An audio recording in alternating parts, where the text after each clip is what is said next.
Hi guys, welcome back to ATH classes. ഇന്ന് നമ്മൾ പറയാൻ പോകുന്നത് എൻ്റെ മനസ്സിനെ ആഴത്തി തട്ടിയ ഒരു സിനിമയെക്കുറിച്ച് പറയാനാണ്. നമ്മളെല്ലാവരും ലൈഫിൽ പണത്തിനും അധികാരത്തിനും വേണ്ടി ഇങ്ങനെ ഓടിക്കൊണ്ടിരിക്കുകയാണ്. ആ ഓട്ടത്തിനിടയിൽ നമ്മൾ തളർന്നു പോകുമ്പോൾ നമുക്കൊരു ശക്തി പകരാനും അതുപോലെ തന്നെ പണന്നു പോയിട്ടുള്ള പല കാര്യങ്ങളെ നമ്മളെ ഓർമ്മിപ്പിക്കുകയും ചെയ്യുന്ന ഒരു കുഞ്ഞൻ പാഠമാണിത്.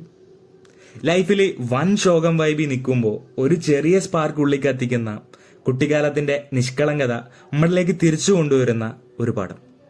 ഒരു നല്ല കണ്ടന്റുള്ള പുസ്തകം വായിച്ചു കഴിയുമ്പോൾ നമുക്കൊരു സാറ്റിസ്ഫാക്ഷൻ ഉണ്ടാവും. അത് അതേപടി നമുക്ക് പകർന്നു നൽകുന്ന ഒരു സിനിമ, നമ്മളെ നൈസായിട്ട് ഒന്ന് ശുദ്ധീകരിക്കുന്ന ഒരു പടം. ഒരുപാട് ഹൈപ്പ് കയറ്റുന്നില്ല. 2024 റിലീസായി അരവിന്ദ് സ്വാമിയും കാർത്തിയും മുഖ്യ വേഷത്തിലെത്തിയ മെയ്യഴകൻ. പലരും ഈ സിനിമ ലാഗ് ആണെന്ന് പറയുന്നവരുണ്ടാവും. രണ്ട് കഥാപാത്രങ്ങളുടെ സംഭാഷണങ്ങളിലൂടെ മുന്നോട്ടു പോകുന്ന തിരക്കഥ. എന്നാൽ ഈ പടം എന്നെ ഒരുപാട് ഇമോഷണലി കണക്ട് ചെയ്യിപ്പിച്ചു. രണ്ട് കേന്ദ്ര കഥാപാത്രങ്ങളുടെ ഇമോഷൻ കാഴ്ചക്കാരിലേക്ക് ആഴ്ന്നിറങ്ങി മനസ്സ് നിറച്ച പടം. ഈ പടം നിങ്ങൾ കണ്ടു തന്നെ അറിയണം. ഒരുപാട് സ്പോയിലേഴ്സിലേക്ക് ഞാൻ പോകുന്നില്ല. സ്നേഹം, അത് നമ്മൾ പലതിനോടും നമ്മളെ ചേർത്ത് നിർത്തും.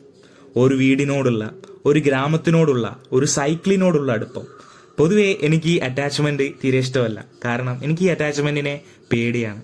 എന്തെന്ന് വെച്ചാൽ ഈ അറ്റാച്ച്മെന്റ് എൻ്റെ ലൈഫിൽ നിന്ന് ഒരു സുപ്രഭാതത്തിൽ ഇറങ്ങി പോകുമ്പോൾ എൻ്റെ ഹൃദയം തകരുമെന്നുള്ള ഭയം എന്നെ വേട്ടയാടിയിരുന്നു.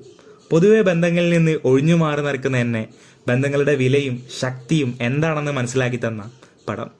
എന്നെ വേറൊരു മനുഷ്യനാക്കി ഈ പടം. ചുമ്മാ തള്ളുന്നതല്ല, ഇമോഷണലി കണക്ട് ചെയ്യിപ്പിച്ച് മനസ്സ് നിറയ്ക്കുന്ന പടം. ഗ്രാമത്തിൽ വളർന്നു വന്നിട്ടുള്ള അരുൾമൊഴി എന്ന അരവിന്ദ് സ്വാമിയുടെ കഥാപാത്രം ചില കാരണങ്ങളാൽ ഗ്രാമത്തിലെ വീട് വിട്ട് മദ്രാസിലേക്ക് പോവേണ്ടി വരുന്നു. ആ ഗ്രാമത്തിലെ എല്ലാത്തിനോടും അവന് പറയാൻ പറ്റാത്തൊരു അടുപ്പം ഉണ്ടായിരുന്നു.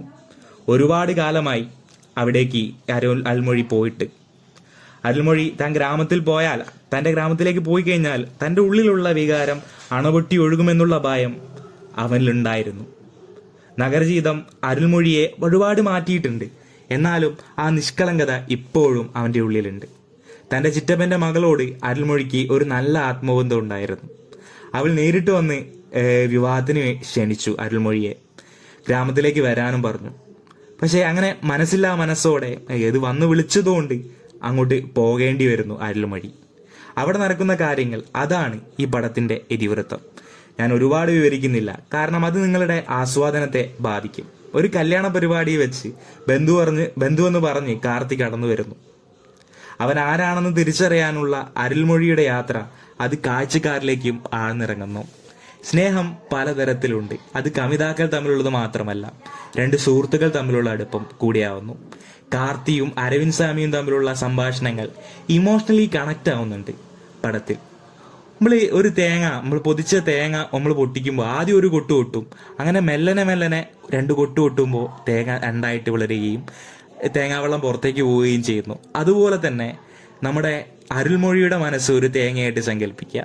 അത് വിവിധ സംഭവങ്ങളിൽ ഓരോരോ ഇൻസിഡന്റിലൂടെ കടന്നു പോകുമ്പോൾ അവൻ്റെ ഉള്ളിലുള്ള ആ വികാരങ്ങൾ, അവൻ്റെ ഉള്ളിലുള്ള മനസ്സിലുള്ള, അവൻ്റെ മനസ്സാകുന്ന ഒരു മധുരമുള്ള ആ വെള്ളം, അത് പതുക്കെ ഇങ്ങനെ അടിച്ചടിച്ച് അങ്ങനെ ഒരു പ്രത്യേക സമയമാകുമ്പോൾ ക്രാക്ക് ആവുന്നു.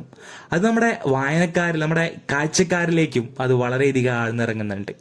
ആ സ്റ്റോറി ടെല്ലിംഗ് രീതി എന്നെ ഒരുപാട് ഇഷ്ടപ്പെടുത്തി ഈ സിനിമ. അപ്പം തിരക്കേറിയ ലോകത്ത് ഒരു കാർത്തിയെ പോലുള്ള ഒരു അനിയൻ കൂടെ ഉണ്ടാവുക എന്ന് പറയുന്നത് ഒരു ഭാഗ്യമാണ്. എല്ലാവരും തിരക്കിട്ട് ലോകത്ത് ഓടുമ്പോൾ മനസ്സിന് താങ്ങാവാൻ ഒരു മെയ്യടകനെങ്കിലും കരുതി വെക്കേണ്ടതുണ്ട് എന്ന് പടം പറഞ്ഞു വെക്കുന്നു. അത് നമ്മളിലെ വിഷാദത്തെ തീർച്ചയായും തുടച്ചു മാറ്റും. എന്നെ ഒരുപാട് ഇമോഷണലി കണക്ട് ചെയ്യിപ്പിച്ച ഒരു പടമാണ് മെയ്യഴകൻ. ഞാൻ കഥയിലേക്ക് പോകുന്നില്ല, നിങ്ങളത് കണ്ടു തന്നെ അറിയണം.